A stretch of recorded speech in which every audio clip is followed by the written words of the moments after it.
Well, our personal and professional relationships are a big part of our success and happiness, but maintaining those strong ties takes consistent work on both parts. Yeah, it really does. So joining us with 4 secrets to better relationships is motivational speaker and author of The Emotional Marine, Eric Rittmeyer. So great to see you back on the show.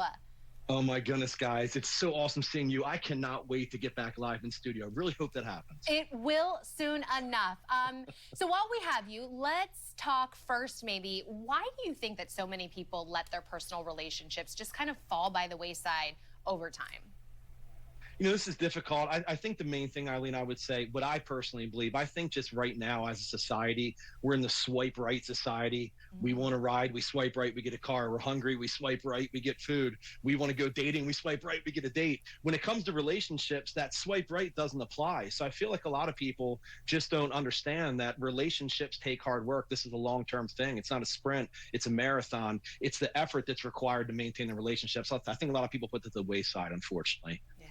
That's right. And you have 4 secrets to stronger relationships. The first one is to not let emotions be hijacked. What does that mean?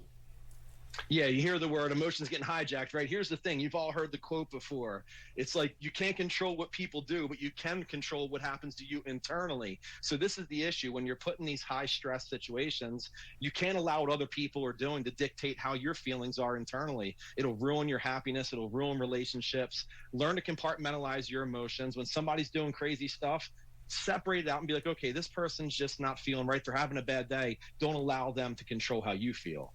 I think it kind of goes both ways, like doing the work on relationships with other people, but also doing the work on the relationship that you have with yourself.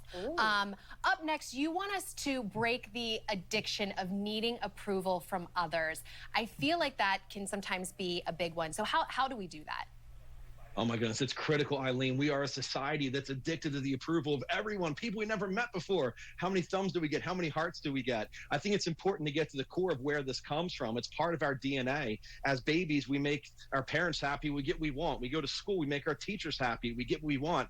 Then we get thrown out into the workforce, and for the first time, someone doesn't agree with us, or they think we're crazy for our thoughts. It stings. We never felt that before. We're constantly seeking out approval. When we don't get it, we just haven't been taught the tips and tools for how to handle an opposing point of view. So we avoid that pain. And what ends up happening is we don't do things we're probably capable of out of fear people won't like us. Wow, good points. You also say it's important to not fear rejection. That's hard. Why do we should stay away from not fearing rejection? Yeah, it's very difficult, right? So we use a process called systematic desensitization. 2 of the biggest words in my language. I have no idea how to spell them, but I can tell you what it means. Yeah, break it down for the rest of us. We systematically desensitize our brains, meaning that we put ourselves in situations where whatever it is we fear, rejection, or anything else, we put ourselves in situations where we just acclimate ourselves to being rejected to the point where we no longer take an emotional hit when somebody tells us no. It's also known in the world of psychology as graduated exposure therapy. Just get used to it, slowly get yourself in the middle of it. It becomes a game at that point. Yeah, and it's so important. And again, all of these things, and I'm speaking for myself here, takes practice, and it's not just something that happens overnight. Finally, Eric, you want us to understand the power of logical thinking versus emotional thinking. So how do we do that? Because it's a very fine line. A very fine line. Here's the secret to this, Eileen. Emotion and logic are inversely related. So as we become more emotional, we become less logical. When we get so overcome an emotion that we're incapable of thinking logically, I refer to this as emotional intoxication. We have to stop trying to turn off the emotion, stop trying to ignore it, stop trying to suppress it, learn to recognize it and know when we're in emotional situations. So in our brain, we can say, you know what? I'm fueled in emotion right now. I have to be very careful what I say, because whatever it is I'm getting ready to say, I'm probably going to regret. So separate the emotion from the logic and understand it's okay to operate from both, but never allow emotions to cloud your judgment. Gosh, some really, really great stuff, I feel like, on a Motivation Monday. Next time I try to complain about my relationships or my friendships, I'm going to repeat some of these steps in my head. Thank you so much.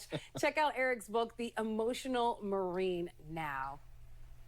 Great to see you, and hope to see you in studio someday soon, okay? Yeah. Can't wait, guys. Thank you for having me. And happy birthday to my Marines out there. Hoorah, Semper Fi, November 10th. That's right. And thank you so much for your service, Eric. All right, well, up next on Good Morning Washington, a vital conversation in these tense